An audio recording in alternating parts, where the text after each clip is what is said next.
Oh, really?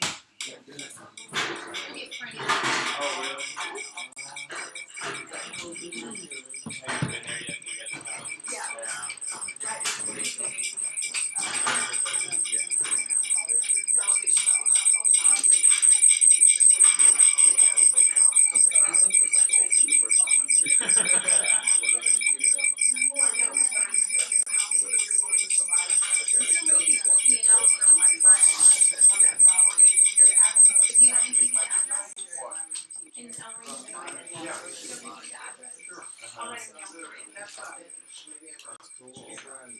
I wish I could get them to call me. They're usually running from me. What's your name? Lydia? I'm not too mad. I just so many people. Oh. That was nice to take too.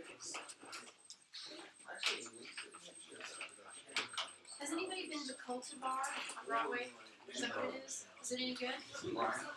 The chips, salsa, water, really, really good. The food. I've heard the margaritas are really good. I didn't get one though. It's either that or Patrono, which is an Italian town. The I've been there. 168 square feet. But no, seriously, the chips are. I can eat my weight in chips. Built in 1968. I've seen pictures of it. It's not. And only $5,500 a day. So it wasn't connected. It's not a rest of last version. Yeah, no, we did. I had people like crazy wanting that 20 acres that I had between Beaker and Craig. I sold that in a week. I had 3 contracts coming. Of course, they were only selling for $2,500. We went and bought. They only bought it for $12. Okay. Is this Month. When he walks in here, I'll say, I understand you're going to the land to Mike. I said, okay, You're doing your part first. we sold it in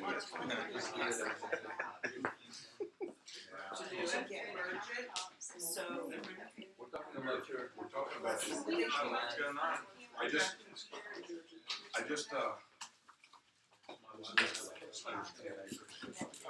said, I hope it's as fast as Mike can say 20 acres.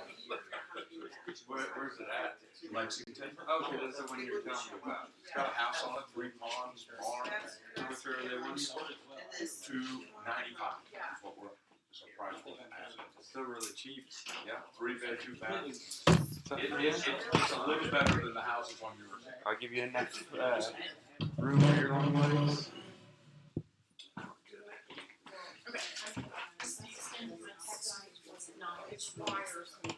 This is what? It's like 6 minutes after, so it's official that It's official Kevo time. it's Kevo time now. Oh, it's empty. Which means it's Kevo time. That's what I'm saying.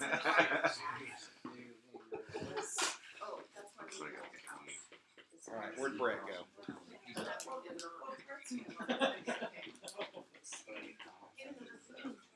Nice. So we're doing the Laura then. So cool. You gotta take measures?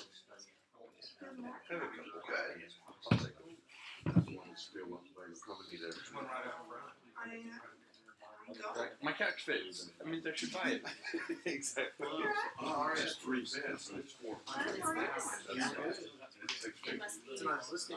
Yeah. So, but I'll get the P&L on it. I got him a babysitter. I can Like use your my first point. babysitter. You don't like that? I do like it. It's a good question to ask. Yeah. You better know what you're asking, what you're getting into. Morning.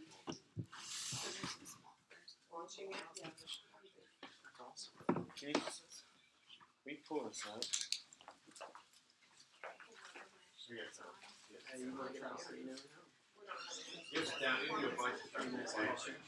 My head is worse. It was just gonna set up a glare. That's funny. Is my head away? Really? No, you're way above your head. Make sure that,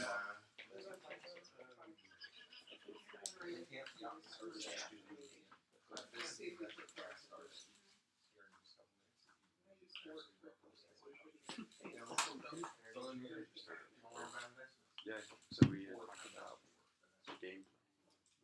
Baby, the deadline's even more harsh. Let's bring up the baby on the way. The deadline's even more harsh. It's like, by the time, if you get all your stuff in the baby's here, you're pretty much, have zero momentum. And then you have a baby. So we're trying to get her to be able to send those things by September. She's chapter 5. She's due December 27th. Well, I had 2 closings yesterday, and then I got 2 babies. Yeah. Yeah. There's good offers going around on one of them, but See you then. Just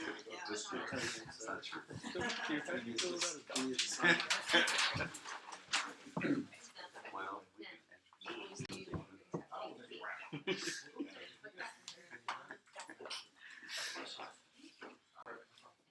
all right, 10 minutes late. I think we're on time. Yeah. Ready to go. That's perfect. All right. I'm eating into my time. Yeah, make it easier. Okay, we're gonna go over investors today. I think there's a lot of interest from people wanting to know how to work with investors, and how to, sound like you know what you're talking about to other professionals in the industry. So there's 2 kind of investors that we're gonna try to talk about. One is a buy and hold, what's called a buy and hold investor, and they're gonna buy up rentals and hold them, buy them cash, leverage them, do whatever. They're gonna hold it for a rental for as long as they can.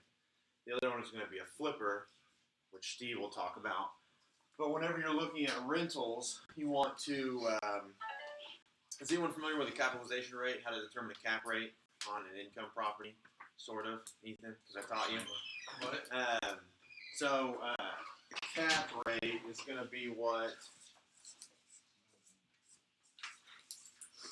Cap rate is what's going to determine what kind of return it is on your money.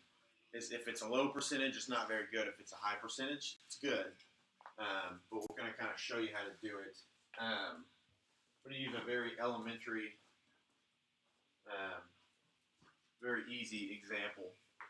So, one thing you have to do first is determine the rent of a property, what the potential rent could be. So we'll just use $1,000 to make it really, really easy. So if a house can rent for $1,000, it's going to get $12,000 a year.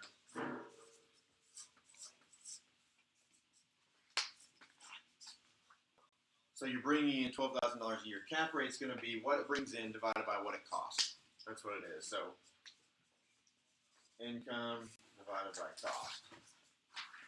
That's all your cap rate is. But you want to factor in different expenses to it.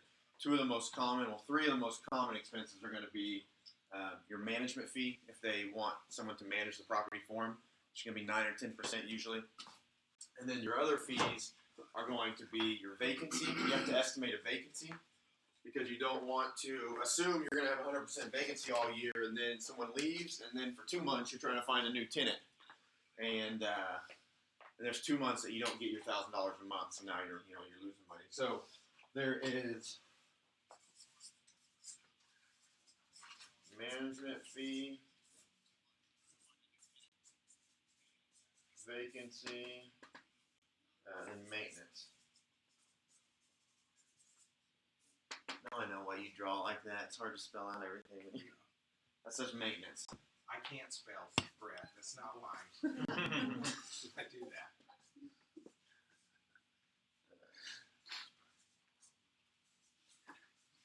So, at a very elementary level, we usually estimate management fee is going to be about 10% of the monthly income. $100 a month. Your vacancy is going to be about 5%. Depending on where you're at, if it's a multifamily, your vacancy is going to be a little less. Maybe if it's a hot area, your vacancy can be less. Certain areas you could fill a vacancy in a week. Sometimes it takes a month or two. So based on how aggressive your rental market is that you're working in, it's going to be what kind of vacancy you put into it. But usually I combine vacancy and maintenance into 10%. So I just do 5 and 5. So together they're going to make 100.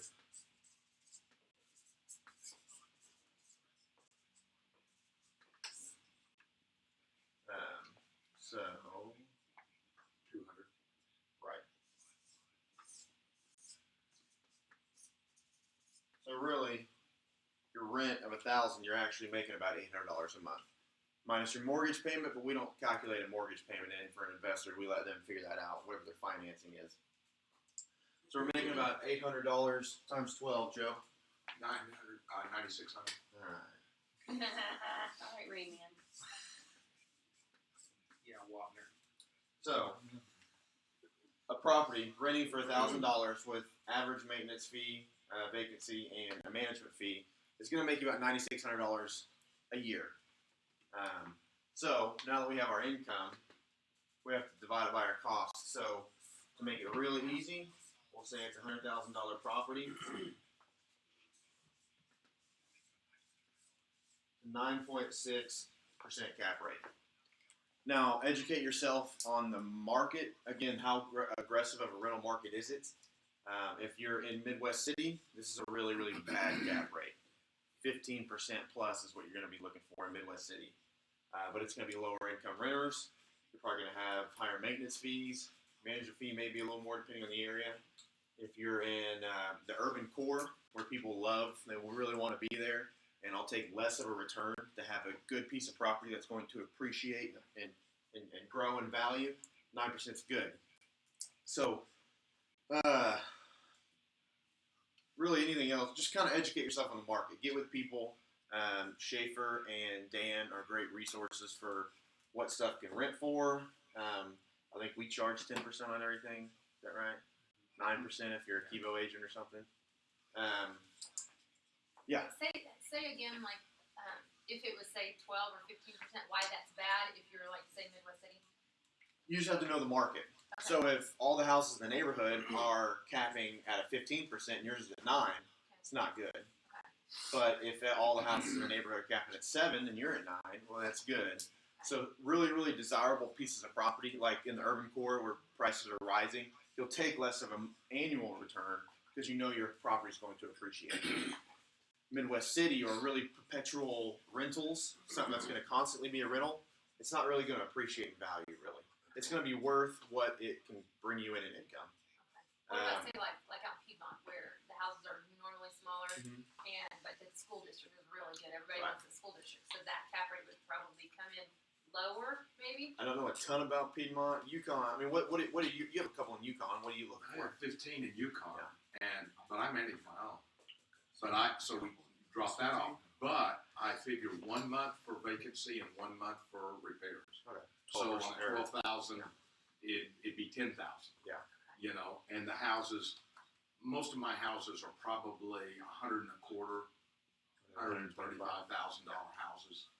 Didn't cost me that, but The value of it. the value of them. But when you now. bought it, he would have calculated what he paid for it. So if you Yeah. bought it for 80, that's how you If I bought it for $85,000, $90,000 and it's worth $125,000 now, but I base it off of that $95,000 that I paid for. Yeah.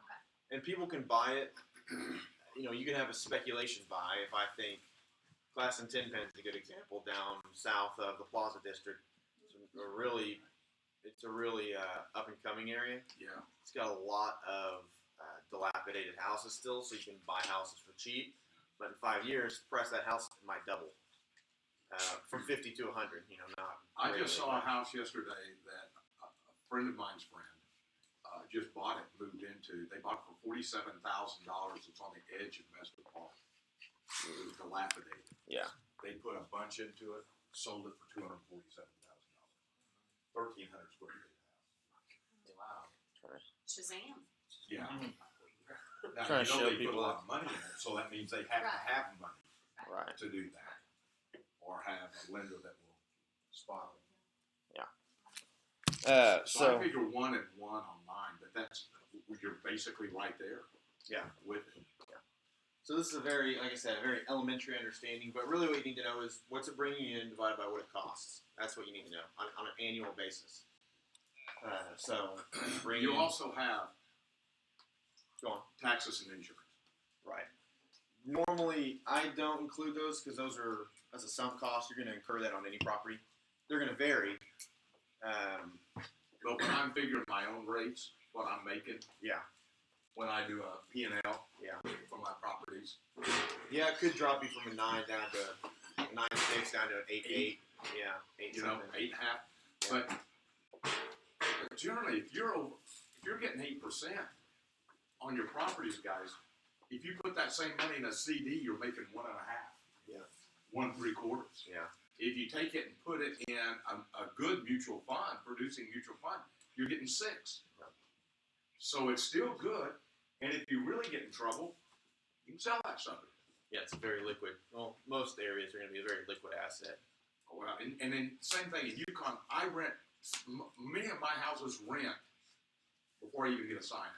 Yeah. Because they've told their friends, Yeah. I'm moving out. The friends go, oh, I want your house. And if you're a good landlord, that happens too. Yes, it does. If you're a slumlord or something, it's a little harder to. You got to spend, $5,000 every time someone moves out because it's so dilapidated, then it's not going to work. But Lisa, do you have any? Huh? Do you have any input? You're a landlord. I think you're doing a great job. Okay. And I think there's nothing wrong with being a slumlord. I'm just going to throw that. The people in Del City don't call me a slumlord. They think I'm very, very good. They think you're a savior. It's all relative. Yeah. I don't do credit checks. Just a little PS if anybody needs a house. You don't do credit checks. Well, you Should can't. never They have any technically won't qualify. Yeah. If you made it in a car to the appointment, you got the house. Yeah. Do you have a job? Do you have $100? Selling Kias now. Okay. Very, very, very basic. I try to use easy numbers to round by, but does this make sense? Anyone have any questions or want to throw a curveball or anything like that? Something they've seen?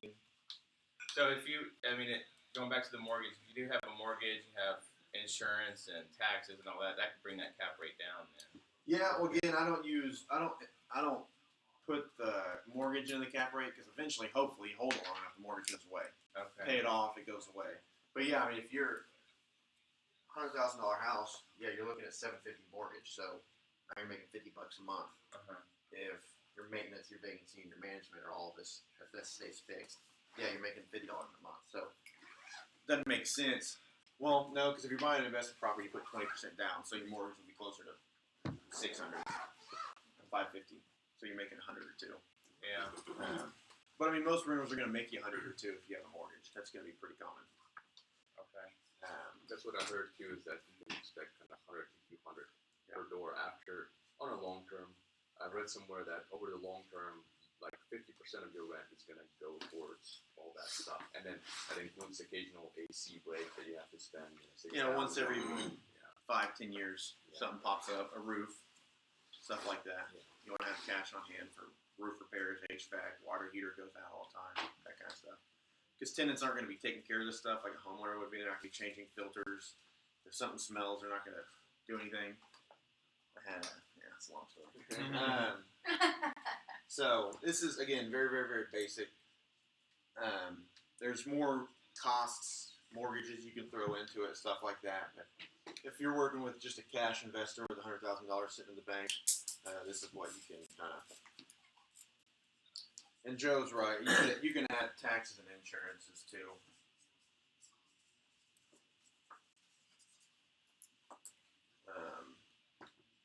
But it's going to stay pretty. That's going to be, $100 a month, $200 a month. So. You said if you take taxes and insurance and you want to build up a maintenance or like an O fund, if you make $100 a month, you're doing well. Yeah. It depends on. There's 1,000 ways to invest in real estate. This is just a standard buy and hold. If you want to mortgage it, then put 20% down, make $200, $300. month on it. And I get why you don't count taxes in. I mean, because the only thing it's not in there that we're not looking at is that the depreciation and the tax write-offs that all investors get has to be factored in because there's a lot of tax So it's a savings. wash. It's a wash. It's almost a wash. That's why we don't put it. Sellers will include it, buyers. Yeah, exactly. They'll do it to make the cap rate look lower so they can offer less. Yeah. Did you go over like how you determine like value of a property? So the higher the cap rate, the lower the property. Did you go over that? So The like higher the cap rate, higher the cap the rate, less expensive the property is. the property is Relative makes to sense, properties right? around it. Because if you're getting it for cheaper, you're going to get a higher return. Yeah. Right. So if somebody comes to you and says, "I want to make 10% on a property. I'm not going to buy a property unless I'm making 10%." They're really giving you their cap rate. But in this market, it's very hard to find a 10% property because interest rates are so low. Lower interest rate, lower the cap rate. And the rental market's so strong, people are charging more for their properties because they know they're good investments right now. If you're looking for a multifamily, there's less risk because you're diversified. There's less vacancy risk because you have 4 units. Chances are they're not all going to come vacant at the same time, so you can kind of hedge yourself a little bit. So cap rates on multis are going to be closer to like 6, 7. Especially in urban core areas where a lot of popular multifamilies are. So if Curtis just said, say you do find one and it's like, 6 or 7%, and interest rates are low, and then 5 years from now, interest rates go back up to 5, 6%, Well, they bought it. then your Go ahead. cap rate's gonna No, jump up too. their loan, depending on they bought it at that interest rate level. So interest rate, there's always an interest rate risk when you own it. It affects how they can sell it. Okay.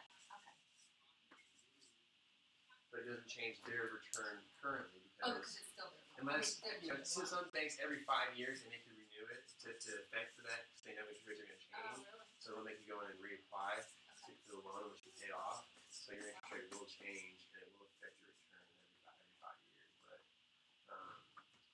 yeah, that's the point. So kind of read that. So when determining, so I've done this a few times recently. Someone asks, they say I have a 4-plex that's getting $500 a unit. I need to sell it. What should I price it at? I back into this price by doing a cap rate. I know on an average, say it's down in Paseo, people are gonna be okay with a 6% cap rate in Paseo.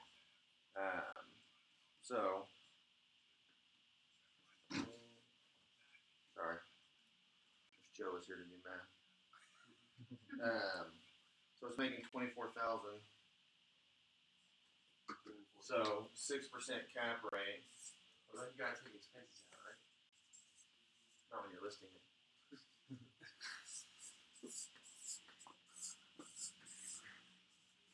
So big 4-plex, nice, updated, central heat and air, all that junk. Now if it doesn't have central heat and air and it doesn't have all this crap, it's got window units, then this is going to be a little higher because this is going to be lower. But that's how you can back into it. Look at what it is, apply an average cap rate to it, and then it can come up with what an appropriate price may be. How'd you use the cap rate to get the price? What did you do? Divide the annual income by a 6%. It's a math class. This cap rate is.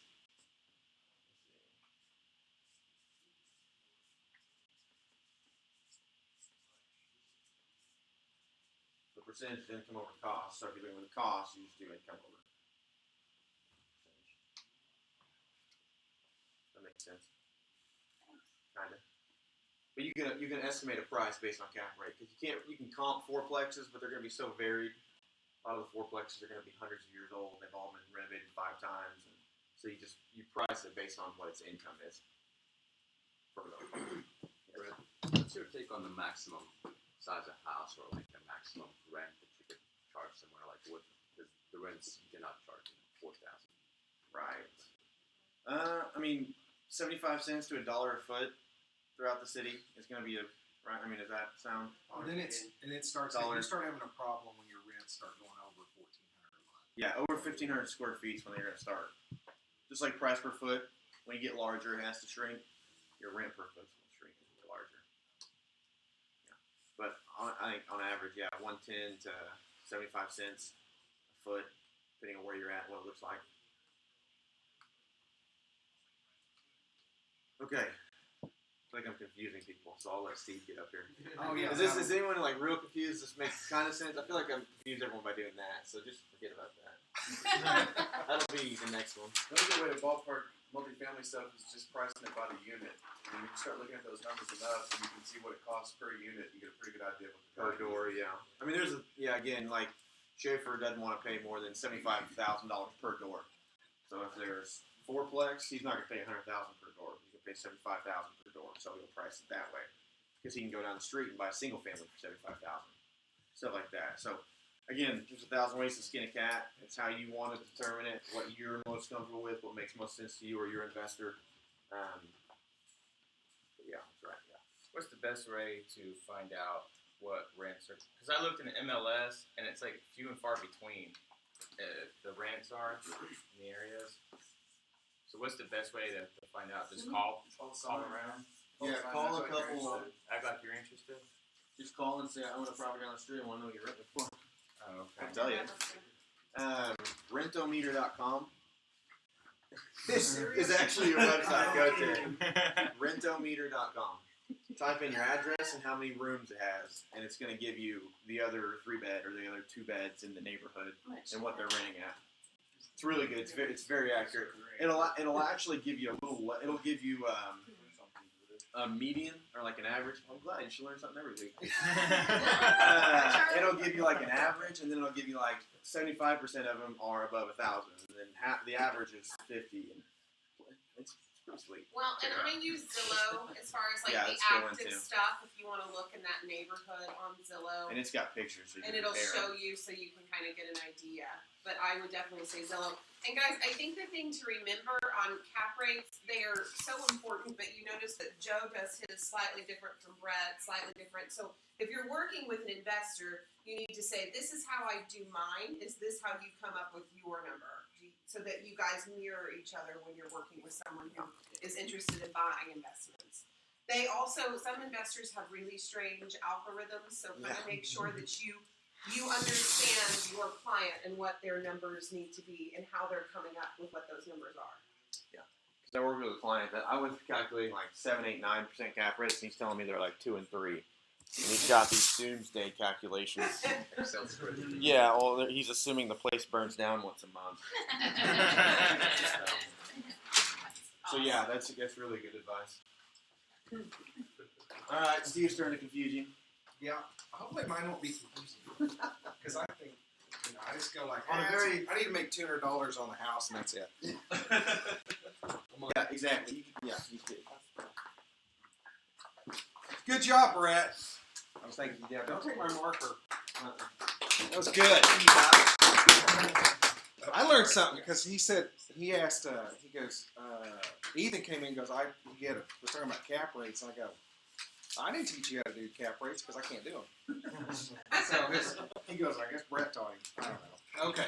So now we're going to talk about the flipping of flip houses. How do you work them? How do you know if it's a deal? How do you work with investors? And I didn't realize that I have not done this class in like 2 years. Because I started asking, Brett goes, how long does it normally take? I go, well, you set in on it. He goes, no. So, but here's typically through the week, I get 1 million 5-minute questions on like, hey, I got this investor. Hey, what do you think about this? So hopefully I'll be able to pull all of this in really fast. Because typically I talk to people that are in our company that have paid like $5,000 and $10,000 for weekend seminars to go learn how to buy investment houses or how to work with investors, which I'm going to do it in 30 minutes. And I'm not going to ask you to pay $5,000 a piece for it. It's a pretty good gig, but it's a joke because it's not that complicated. Let's deal with the first question. Should you work with investors? If you are needing money really quickly, do not work with investors. I'm telling you really quickly. If you're thinking that, hey, I really need to make some sales right now, do not go to the investor world looking for investors, and I'm going to explain why. First, you have to know what a real investor is. A real investor is not somebody who knows somebody who knows somebody that's got some money. That's not a real investor. The person that you go out and show a house to, if they can't pull the trigger and write the offer on the house that day, don't work with them. Because a lot of people are deployed out that will say they know somebody that's got money. And of course, really rich people, that they do this, they'll go, yeah, go find me a deal. I'll give you 40 or 50% of it, and you do all the work on it. And they will do that. But you need that person. That's the person you have to work with. If that person is not looking at the house, it's not really an investor. Or if they don't have secured, if they find out where their financing comes in. There are companies, is it Red Dirt Lending? Okay. Have you ever worked with them? No. Okay. They're basically high interest rates for temporary financing, and you can use them, but if you go into a deal with these people, you better know exactly what you're getting into before you get out of it, because you will lose your hiney in the hole really, really, really quick. Almost every investor, including our own realtors who try to be investors, usually lose their butt their first deal. And the reason why they do it is because when they go into it, they fix the house up as if they were going to live in it. And you can't do that, or you're never going to make any money. You can't do it. So be very cautious when you guys think you want to. Before you really want to take on an investment project, and it's going to take you a giant learning curve. It's going to take you 6 months, and you're probably not going to make very much money on your first one. Now, I've done 35, 36 of them. I've never lost money on any of them. The first couple, I should have got a job at McDonald's. I'd have made more money part-time than what I made. So that's kind of, and I just want to be as truthful as possible about how to work with them. The other thing is everything I'm going to tell you today, there's going to be exceptions. There's going to be things that you're going to go, well, this really, really seems cheap, and it's it's going to be outside of the box of what I'm going to tell you. And what I'm going to tell you is if you're going to go into the investment world or work with investors, you need to operate where it's the most conservative area to operate. It's the fastest way to save your time and energy and all that stuff. So, all right, let's assume you've got the investor. It's qualified. Now we're going to start finding, like, how do I find them? I know that there's stuff like tax sales, sheriff sales, all that stuff. I've never bought one through any of those places. Now, I know some of you in the room may have, but the reason I don't go is because you go to the sheriff's sale, you can't do proper research. Sometimes it's difficult to get in the property, and you're going to have to buy it right then.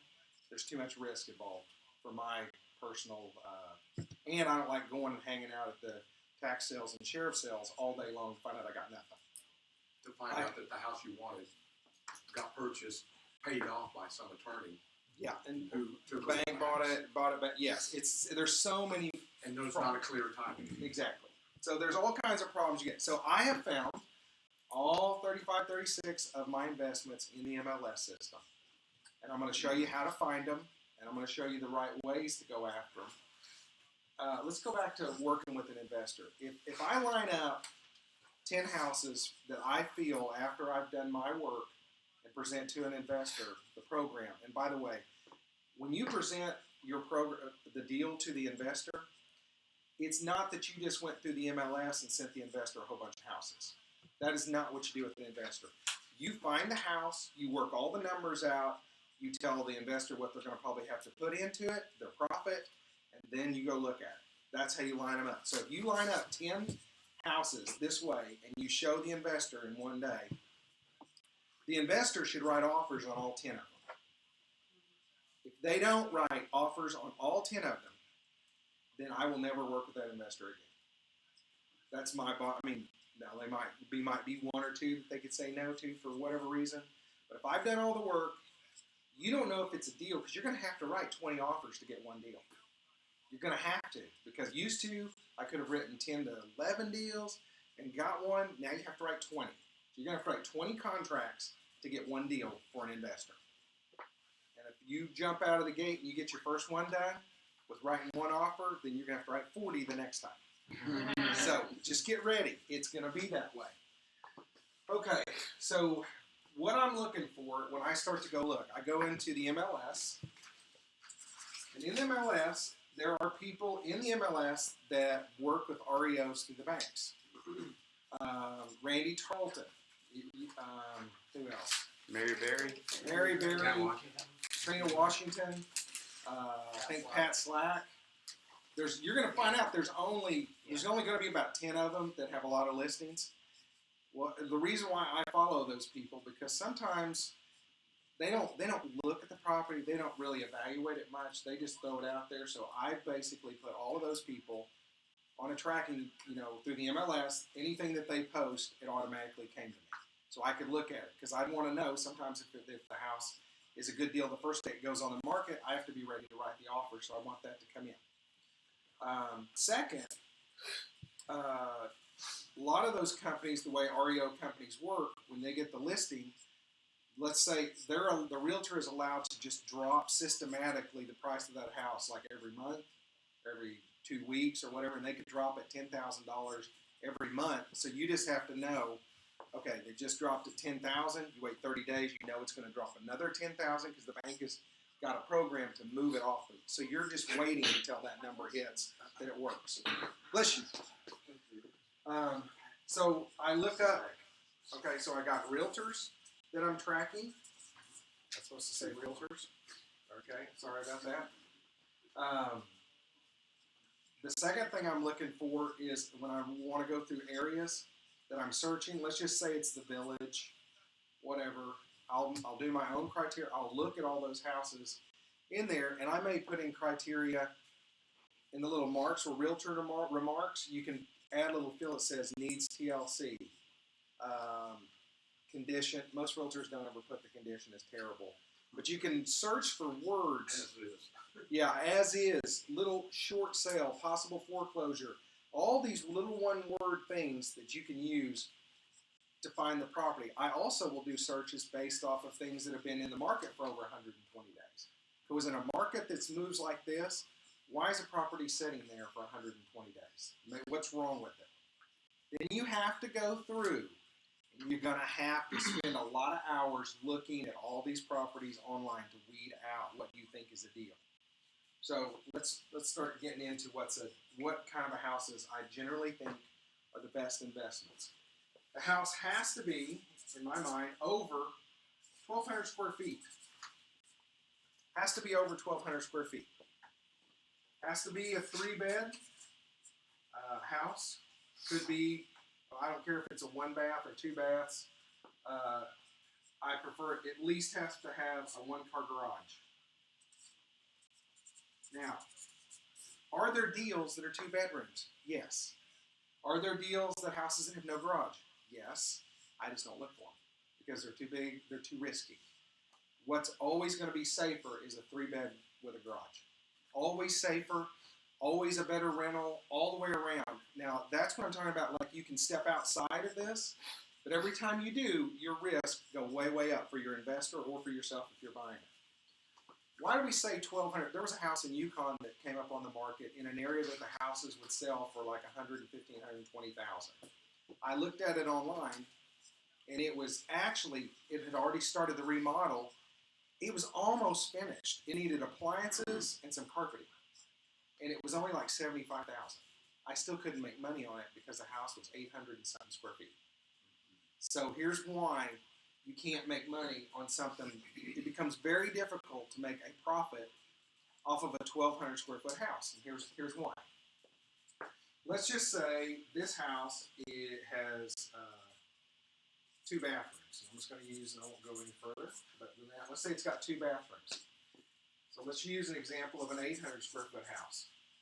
Okay, so if the house, if it costs, let's just say $20 a foot to fix this house up, right? Okay, so do the math on if it's $20 a foot to remodel the house. 800 square feet is how much money? $16,000. Okay, in a 1,200 square foot house, how much is it going to be? 24,000. in a bathroom, a remodel in any kind of bathroom is a minimum of $5,000. Has anybody ever been? Is anybody, Joe? Anybody else remodeled a complete remodel in a bathroom spent less than $5,000? It's just you spent less than $5,000. Tub and all everything being replaced. I did too. You got vanity. Oh no. Did y'all do it yourself? I fixed the walls, redid the walls, ceiling. Okay, I've done 37 and never done one for I 5,000. guess you got a good guy. Oh, I had fun. Okay. I'll give you guys. Well, so what'd you do? What'd you do it for? It was I think 41, 4,200. Okay. But, So, but I mean, all right. Yeah. So it's only Was it a nice remodel? More than It wasn't over 5,000. Granite and everything? Yeah. No, All right. you'll So, forget it. all right. So let's just 4,000. All right. So let's just use a $4,000 number. So if you've got 2 bathrooms, how much is the remodel? $8,000. In an 800 square foot house or a 1,200 square foot house, it's still $8,000. That's right. So when you try to take the $8,000 and divide it over what's 8,000 divided by 1,200 square feet? 70. Somebody got a calculator for this one? Got the human calculator. $7.40, I think. What is it? What is it? It's 12. You got a 1,200 square foot house. You got 800, and then you got $8,000 worth of bathroom remodels in both of them. So 1,200 square feet divided into $8,000. 7.4. 7. I got 6.6. 6. Yeah, he's right. So $6.50. 50 cents. Is that what you said? 6.6. So what's it if the house is 800 square feet? 10. Okay. So you get it's the same remodel on both houses. One costs $10 a foot to fix. The other one costs only $6.50 per square foot to fix. That's true of the kitchen. In either one of these houses is almost going to cost the same. So you can't spread the remodel cost out over a really small house. It's the same thing with construction. It doesn't matter if you have a 1,200 square foot house or an 1,800 square foot house. If they're both 3-bed, 2-bath, you have the same number of windows, the same number of interior doors, same number of bathrooms, same number of utility rooms, same number of kitchen. And they may be 800 square foot different, but if it's a 3-bed, 2-bath house, it's got all the same stuff. Yeah. It's just bigger stuff. The rooms are just bigger. Yeah, but it all cost it almost is going to cost the same to do either one of them. That's exactly So right. you can't Spread make it a out. profit. That's why I couldn't buy that house and make a profit off of it, because the stuff that had to be left to be completed, there still was no margin for the house. One you rent for $800 a month, the other one you rent for $1,200. Absolutely. And which is easier? This is going to be a 2-bedroom. It's going to be harder to rent, less rent per square foot. It just doesn't. The numbers just don't work out. So stay away from. So when you're looking for your criteria, always try to do stuff from 1,200 to 1,500 square feet. Total price. I never want anything that's going to be finished more than $175,000. So top end, remodeled, going on the market, $175K. And this is for flipping. Now, are there houses that I bought that are bigger than that? Yes. There's too much risk, and here's the other thing. I bought a house in Valverde. I paid $199,000 for it. I sold it for $320,000, but I made $2,000 on the house. I'll explain why. The remodel was fine. I sat on the house for 2 years with a swimming pool inside of it. I sat on a vacant, empty house for 2 years, making the payment and everything on that house to find out. So it ate up every penny of my profit over a 2-year. And here's the other thing. If you're a good remodeler and you fix a house up really well, if you're under 175, you'll have looked at houses that are under 175. There's a lot of bad stuff, especially when you go from 100 to 175 in that price range. There's a lot of mess out there.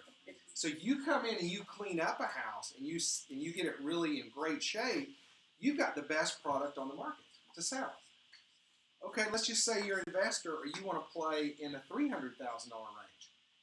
Your competition is much harder at a $300,000 range.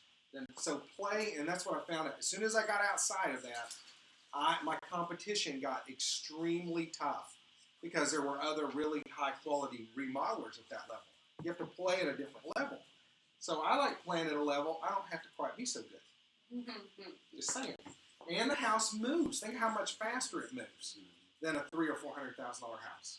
So just stay in that range. The other thing is I don't like buying houses that are older than 1950. So that's another criteria I build in there. Here's one. What you're opening yourself up to are clay pipes in the house. You're almost every single time going to have to rewire the whole house because it's got old wiring in the house. And here's the problem. It's not that it's unsafe. It's because a lot of these properties, you're going to have to put central heat and air in, or you're going to have to redo the central heat and air in. And guess what's not going to be big enough? The breaker box to handle it. All of a sudden, that immediately is $1,200 to have to change out the breaker box. Then you start rewiring the house, and then you start getting into houses that have Latin plaster in them. Meaning that instead of sheetrock, now you got that little board with the slap stuff over it. Now you're trying to pull wires and through all of that stuff. If you mess up Latin plaster, it's a gigantic mess, and most people can't work on Latin plaster. It's just a pain in the neck. You can't even sometimes run wires down through the walls because of all the mush that's in between them. It tears up the wiring. So you usually have to rip out the walls, put new sheetrock to put the wiring in. So it's actually, it becomes a big mess. So I try to stay away from anything that was built in 1950. So I'm looking at that in my criteria. Are there exceptions? Yes, but I stay away from them because there's no point in taking any risk. The other thing is any area I buy in, there has to be 3 comps that say what I want the price to be. So if I'm buying in a neighborhood that it's $100 a foot, right? I have to have 3 solid, without question. I've got to have my comps to support what my sales price is going to be on, and I don't stretch for the sales price or per square foot. Because if I go in there and I go, this looks like, I've looked at stuff that was $30 a foot, and then going in the neighborhood could only find 1 comp, and it was 70 or 80. So that number seemed like it could work out, but there's not enough comps. I can't leave it up to the appraiser to come back in and find the comps. It could destroy the whole deal. So if there's not 3 comps that will, and if all the comps are $97 a foot, $105 a foot, $98 a foot, my number is closer to the $98 a foot, what I'm going to figure. I'm not going to go, ooh, I'm going to try to be the most expensive one ever. I'm not doing it. I'm going to stay in this range. Okay, so when you're looking at an investment house in this price range, and I'm going to use easy numbers because I need them. So if it's $100 a foot, you have to buy the house $30 a foot less than that, or it's never going to work out. Have to. That's beginning. Now, if I get an investor who goes, I'm only going to pay $50 a foot for anything I get, I'm not going to work with that investor. Because I'm going to have to write 40 offers to find one at $50 a foot. Now, I can find them if I have to get the thing at $70 a foot. I can find deals out there for $70 a foot. Okay, now let's go through why it has to be that way. But those $70 a foot comps may also not get you the $100. So if you buy at 70, yeah, you got to find 3 comps that hit 100. Absolutely. And if all the comps in that area are 85, then you're not there. You're not there. So at 85, instead of paying $70, I need to pay like 55, 60. Yeah. You have to keep the spread in there. And there are investment groups that are in this town that may contact you to work with them. I had 14 of them. I took on a Saturday and showed houses. And they wanted me to be their realtor. They were buying HUDs and REOs, and they were offering 50 cents on the dollar. They were asking $60 for $60,000 for a house. They were offering 30. So how many offers did you write with them? 40 some. How many deals did you get? 0. That's a lot of work. And That's a lot of work. whole lot of work on a commission on a $60,000 house. Okay. I wouldn't do that unless I was trying to date one of them. When there were 14. Hey, Charlie. There were 14, and Charlie, I'm past the dating stage. Okay, but I want you to. Well, I say that. But let me say, I did get one of them is now a realtor and on my team. So you're looking at about 70 or 80% of the what you can get in square footage. You've got it has to be there has to be a minimum of a $30 spread. I don't care where it is. If it's comps out top end at $50, you gotta buy it for $20 a foot. Or the numbers will never work out. And here's why they don't work out. Okay. $30 or $30. Right. Not 30%. Yeah, because if it's $100, you have to buy it for $70 a foot. Half If it's to start there. If it's $80 a foot, you gotta buy it at 50. That's right. So it's really, this is going to keep simple math because that's the way I am. So every house, when you start factoring in for an investor, when you find the house that the investor goes, this is the one. And let's go ahead and deal with this part. When I've done my research and I look and I go, okay, I've got 4 or 5 properties that I've looked at online and they're whatever. They say they need TLC, they're a mess. Their deals are not going to scream out at you. You're not just going to walk in there and go, oh my gosh, this is already $30 a foot. Because once somebody already figured out that it's $30 or $40 a foot spread in the area, for instance, if you pulled up a house in the village and it's $50 a foot, it is too late for you to get involved in it. The deal is over. It's already been bought 5 times. So everybody knows it. So if the realtor posts it out there and it's already $70 a foot, they got 5 offers on it. The deal is over. Here's what you're looking for. You're having to go through and do the research and look for stuff that's let's say it's $89 a foot or $90 a foot. You're still looking at based off if it's been in the market too long. You're looking at the pictures and you goes like, oh my gosh, it's a dump, whatever. That's what you're looking for. You don't care. I don't care at this point what it is per square foot. I'm not searching. You cannot find investment houses by just going into the MLS and going, okay, this is an area in the village. I'm going to look for everything that's $30 a foot less. Doesn't work because that's what other realtors do, and it doesn't work if the deal's too late. It's over. You have to find them before they hit. Now, here's what you do, or here's what I do. So I would go through, do my search, and I know the village, I know it sells for over $100 a foot. I think it's 105 to 110 depending on what street it's on. But I know And how much it's remodels. yeah. So I know that area is $100 a foot. What you've got to also learn is areas what they bring per square foot. Just general areas. So when you start studying areas, you're going to have to get the feel of like, okay, I'm going to study Piedmont, I'm going to study Yukon, I'm going to study these areas, I'm going to study historical areas. Wherever you're going to study, you got to get it to where you know what the top end values for those neighborhoods are. So when you're looking through the list and you're going, okay, this looks like a dump, how much is it? You're going to go, it's $90 or $89 a foot. Then, before you know it's a deal, then the next thing you do, you identify the house, then you go into the county records, and then you're going to look at and try to figure out what they paid for that house. If they bought that house 20 years ago, they probably can drop it down to $70 a foot. If they bought that house 2 years ago, and they just paid $85 a foot, they cannot lower, in most cases, they're not going to be able to lose $20,000 or $30,000 on a $100,000 or $200,000 house. You can't do that. So before I ever show an investor a house, I go back to the county records and I look and go, okay, they bought this house 10 years ago and they bought it for $60 a foot. Now it becomes maybe it's a deal. Because I'm still going to write the offer, even though they got it priced at $89 a foot, I'm still going to offer them $60 a foot. If I know, based off the tax records, I can offer that. And that's where I'm changing the game, is because I'm doing something, I'm already figuring all this stuff out. And other realtors are not going to go do all this stuff because they don't want to, but it actually saves you time. Because if you go through and you know, okay, house is a dump, whatever, it's $89 a foot, I got to pay $70, but you look at the tax records and you really know they can't financially do it, don't waste your time writing the offer. Move to the next one. And so that's what you're digging for, is what will they take? I don't care. You don't have to call the other realtor and go, hey, what do you think this, you think they take a lower offer? It's a waste of time. Because what do you think the realtor is going to say if you call them? No, they can't take lower. That's what they're going to say.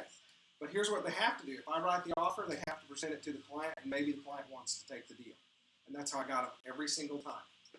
Now let's go back to why the $30 rule comes into play. Every house that you go into, there's always going to be closing costs going in and coming out. So you have to factor this, and this is how you present it to an investor. So there's closing costs going in. What are the closing costs going into? I'm going to use these numbers. If it's a $100,000 house, how many dollars will it cost you to buy the house in closing costs? $4,500. $2,000 you're buying a house. Not right. So safely, $2,000. Okay. Then the house is going to go back on the market for, let's say, $180,000. What's the closing cost going out? Right, because you're going to charge your investor probably 4.5%, whatever you do. So that's going to be there. You're going to have the $2,000 again, and then you're going to have another 4.5, whatever it's mostly going to be the commission. So what's going to be your closing cost going out? $180,000 sale? No, 100. Plus closing? Yeah. So 72. probably another $1,000 for the closing costs again. Yeah. So how much? 72 is what I came up. 4 times 180 is $7,200. Okay. And then we got a little bit more closing costs. So 8,000. Okay. Make it easy. All right. So you have 10,000 in closing costs, right? Profit. An investor is not going to do anything less than $20,000 profit. Now, I always start with that number, but if they get into the deal and they go, on this deal I still think I can make 15, that's on them. Let them gamble it. But you always figure a $20,000 profit margin. Remodel, rehab. No matter how you spin this up, I've tried every different way, it's going to cost anywhere from $17 to $20 a foot to fix the house. Because carpet, tile, bathrooms, kitchen, painting is always about the same. It always comes up the same all the time. So you're going to take 17, let's just use 17 or whichever number you want to use, depends on the quality of how the person rehabs it, but you're going to have to take, let's use $20 a foot. So $20 a foot, and let's just say this house is 1,500 square feet. Let's say 1,800 square feet. So 1,800 square feet times $17 or $20. Pick one and let's get the number. 1,800 to 20, it would be 36. $36,000. This does not include, so when I'm looking at a house and with my investor, the second thing you have to look at is the roof, the heat and air system, foundation, and make sure that the major stuff is not destroyed. Because if the roof is destroyed, you got another $6,000 to $10,000 you have to tack onto this thing. But if it's all just basic cosmetic rehab stuff, it's going to be $36,000. That 17 to 20 is that include labor? That's everything. People aren't doing it. It's everything. Okay. Yeah. And if they're not doing for this, if they can't get it done for that, then they're not going to make a profit. So you take all of these numbers, 36, the $20,000 profit, the $10,000 in closing costs, and what do we got? 36, 40, 46, 66,000.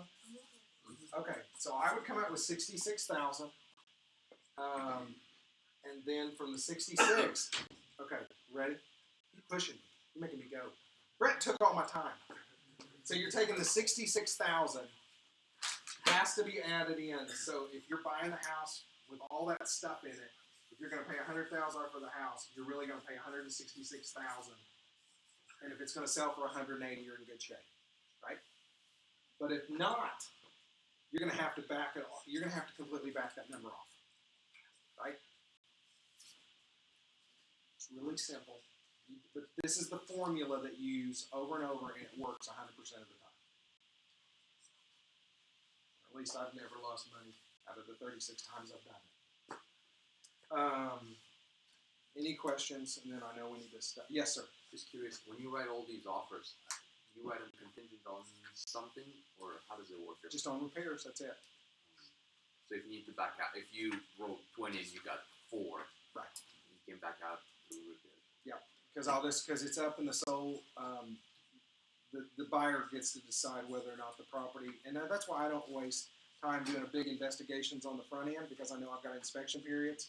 So once I get the house under contract, then I'll move forward to doing the inspections and get really serious about And the if you house. only want to buy 4 and all of a sudden you got 6 accepted, you can go in and write off 3 of them or 2 of them during the inspection period. Well, here's the deal. You'll never, if you ended up getting more houses under contract at the right price, I promise you there's enough investors in the room will buy them all. Yes. Every single time. Any questions? Because I know the boot camp's got to get going. One quick question. Yeah. What's the most you've ever made off one of your flips? 65,000. And how And much it's- did you pay for that? It was, it's a house that's directly across the street from the Yukon Review. The old Dobry house. Yeah. That Did you one. sell that first? Because Yeah. it just sold. Yeah, well, I Again? sold it the first time. To Ward? No, before him. Before him? Yeah. I don't remember what I paid. We sold it for like 3. Yeah, you had to pay over 200 for that. No, I paid 120,000 for it the first time. Oh, okay. What did it sell for last time? This last time it sold for like 425. Okay, there we go. I should have kept it. All right, guys, thank you so much. I hate to kick you out, but today we have Kevo boot camp. So university students, please head to the kitchen or the lobby. Will that be when we right away?